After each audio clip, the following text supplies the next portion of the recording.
Jadi Aisyah tuh dipeluk-peluk ya, kubur Nabi itu setiap malam tuh. Wah. Sampingnya ayahnya, sampingnya Rasulullah sallallahu alaihi Wasallam. Apakah Sayyidah Aisyah kuburiyun? Nabi Muhammad sallallahu alaihi wasallam bersabda, kami para nabi dimakamkan di mana kami wafat.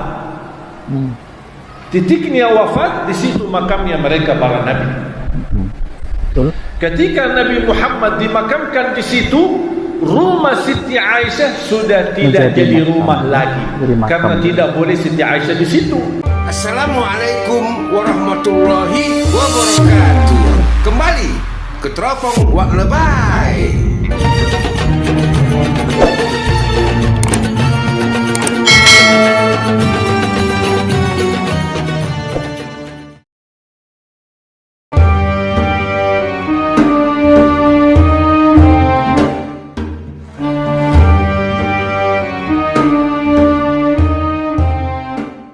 Ar-Razi Hasim bertanya, apakah Sayyidah Aisyah kuburiyun?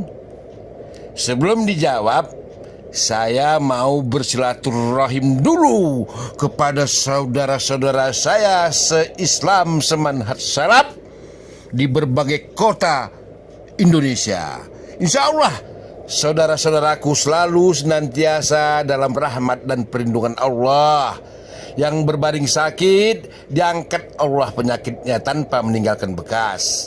Yang dalam kesempitan urusan, dilapangkan dan dimudahkan Allah urusannya.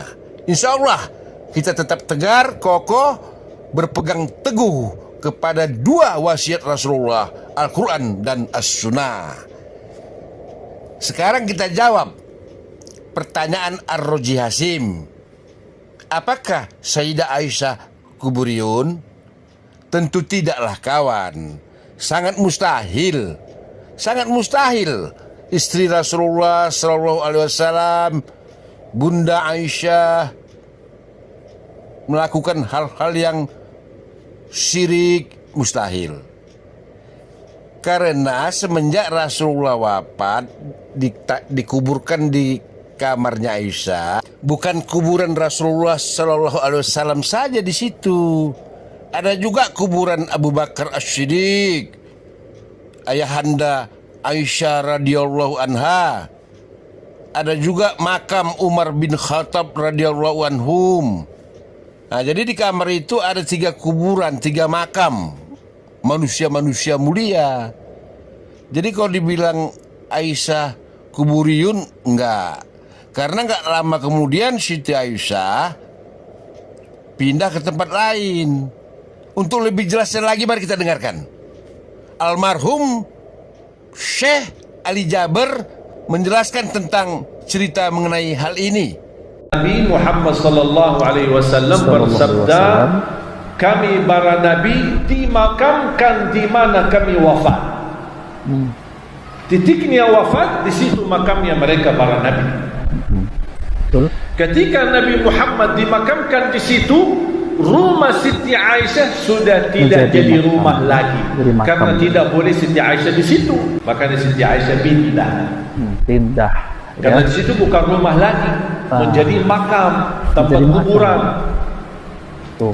Sebab terjadi tempat ini tempat kuburan, makanya Sayyidina Abu Bakar karena berjuangannya sama Rasulullah, begitu luar biasa relanya, begitu luar biasa perjuangannya, keikhlasannya, pengorbanannya, dan juga beliau sebagai orang yang paling dicintai oleh Rasulullah, makanya sahabat habis musyawarah sepakati dimakamkan di samping Rasulullah.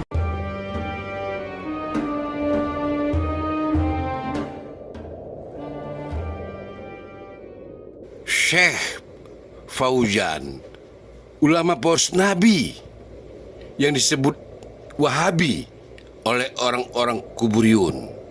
Ya, para pelaku ahli bid'ah sangat benci dengan manusia-manusia yang mengajak manusia lainnya untuk bertauhid, menghancurkan syirik, meminta dan beribadah hanya kepada Allah.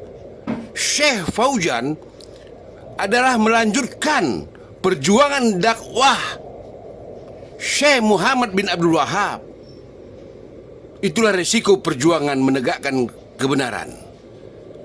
Orang ini mengatakan Syekh Fauzan memberantas dan menyebut musyrik, syirik.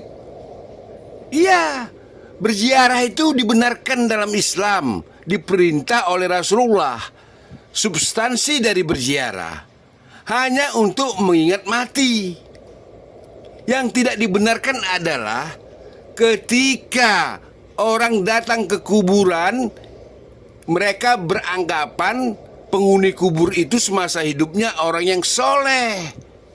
Kemudian mereka menjadikan orang mati itu perantara agar doa mereka dijabah oleh Allah. Ini yang salah. Kalau minta saja langsung kepada Allah. Nggak usah pakai perantaraan-perantaraan dari orang yang mati. Nabi SAW. Iya enggak? Bahkan Sayyidah Aisyah tinggal bersama kubur Nabi bertahun-tahun sampai kemudian meninggal Sayyidina Umar. Sayyidina Umar minta izin. Kalau bahasa awak mambona. Ingat ya, ini syubhat ya. Mambona seboleh jo kepalu. Seboleh 10 tambah kepalu cie. Ya seboleh. Seboleh jo kepalu wak mambona. Kira-kira begitulah kalam Umar. Tolong izinkan aku berkubur di samping kekasihku Rasulullah sallallahu alaihi wasallam. Akhirnya Sayyidatuna Aisyah keluar dari kubur Nabi. Keluar dari rumah hujrah yang di situ ada kubur Nabi. Jadi Aisyah tuh dipeluk-peluk ya, kubur Nabi itu setiap malam tuh. Wah. Sampingnya ayahnya, sampingnya Rasulullah sallallahu alaihi wasallam. Apakah Sayyidah Aisyah kuburiyun? Lihat nih tahu ya. kuburiyun. Jadi kita kok kami kan pertama datang dek tu ayah dibimbing langsung menuju kuburan masyayikh itu. Banyak di situ. Yang paling tua Syekh Abdurrahman pendiri tempat itu. Jadilah jadi kuburiyun loh kami tadi. Akecek beliau Soleh Fauzan Imam Wahabi itu. Imam Wahabi katanya. Para sufi ubadul kubur. Terjemahan itu. Letarimo buya-buya disebut ubadul kubur, penyembah kubur. Letarimo. Kok terima berhenti mau berterikat.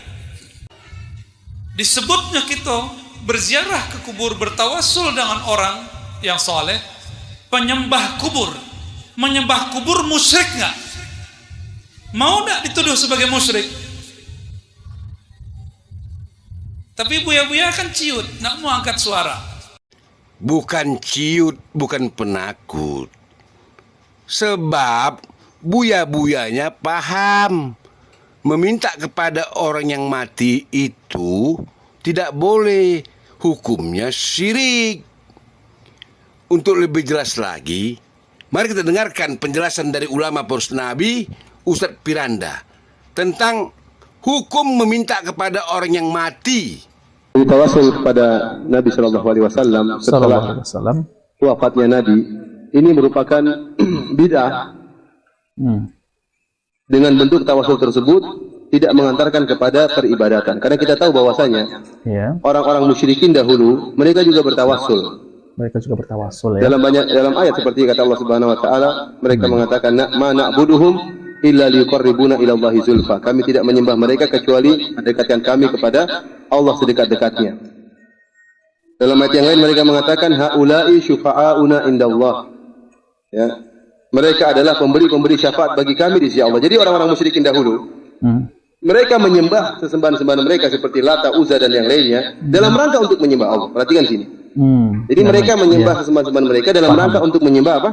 Allah. Jadi mereka masuk dalam kesirikan dalam bab syafaat. Akan tetapi tatkala mereka minta syafaat kepada sesembahan-sembahan mereka disertai dengan peribadatan. Disertai dengan peribadatan sehingga mereka terjerumus dalam kesyirikan. Entah dengan menyembelih untuk mereka, entah dengan meminta kepada mereka, ya, entah dengan ketundukan, ya, kerendahan di hadapan sembahan-sembahan mereka tersebut, sehingga mereka bukan hanya sekedar bertawassul secara murni, tetapi disertai dengan peribadatan-peribadatan kepada sembahan-sembahan Tuh ya, tersebut. lihat dengar Adapun nih ya. praktek yang dilakukan oleh sebagian kaum muslimin tatkala pergi ke kuburan Nabi, kemudian mengatakan, ya Rasulullah, mintakan kepada Allah Subhanahu wa taala agar saya gini dan demikian. Mohonkanlah kepada Allah. Kalau hanya sekedar ini, Nah, maka ya. ini bid'ah, bukan apa? Maka Bukan ini syirik. bid'ah, bukan syirik Karena dia ya. tidak ada bentuk peribadatan kepada siapa? Kepada Rasulullah. Beda kalau dia mengatakan, ya Rasulullah tolong saya, ini kesyirikan seperti ini. Nah, beda lagi ya. Turunkanlah hujan bagi saya, ini kesyirikan, berarti minta kepada Nabi. Beda kalau permintaannya dalam bentuk tolong sampaikan permintaan saya kepada Allah Subhanahu wa taala, maka ini bukan kesyirikan, ini hanyalah apa? Bid'ah. Adapun hadis orang buta tadi adalah minta doa Nabi tatkala Nabi masih hidup, tidak jadi masalah. Kita sepakat bahwasanya doanya orang yang hidup ya itu bermanfaat. Kemudian tawasul seperti ini, kenapa kita cegah dan kita larang, kita katakan bid'ah? Karena dia bisa mengantarkan seorang kepada kesyirikan. Iya. Ini kenyataan. Saya tanya sama antum ya, sekarang logikanya begini. Kita sekarang mungkin ingin meminta sesuatu kepada presiden kita, Pak SBY hafizahullah taala. Ada permintaan yang ingin kita minta dari Pak SBY. Tapi kita tahu kalau kita menemui Pak SBY, karena Pak SBY tidak kenal sama kita, mungkin kita ditolak atau kita diusir karena beliau sangat sibuk dan macam-macamnya mungkin ya. Sehingga kita tidak pede untuk minta langsung kepada Pak SBY. Sehingga akhirnya kita minta melalui perantaranya menteri yang dekat dengan Pak SBY. Akhirnya tatkala kita ingin minta sesuatu kepada Pak SBY, kita pun pergi ke menteri tersebut. Namun yang jadi masalah, tatkala kita pergi ke menteri tersebut, kita mengatakan, Pak Menteri, tolong Pak Menteri, kasihan saya Pak Menteri. Kita benar merendah kepada siapa? Pak Menteri tadi. Sehingga SBY kita lupa, pengagungan terhadap SBY kita lupa. Pengagungan kita berpindah kepada siapa? Menteri. Ini yang kita khawatirkan terjerumus dalam kesyirikan. Antum bisa bayangkan orang yang pergi ke menteri, dia merengeknya kepada siapa? Bukan kepada Allah Subhanahu wa taala. Kalau tawasulnya sampai mengantarkan kepada peribadatan, maka terjerumus dalam kesyirikan. Oleh karena saya katakan tawasul kalau maksudnya adalah minta kepada Nabi, ya Nabi tolong doakan saya, tolong sampaikan permintaan saya, maka ini bukan syirik, tapi apa? Bid'ah. Tapi dikhawatirkan membuka pintu-pintu kesyirikan, karena bisa jadi orang itu hanya merendah dan menghinakan dirinya kepada Nabi, bukan kepada Allah Subhanahu wa taala. Alhamdulillahi rabbil alamin.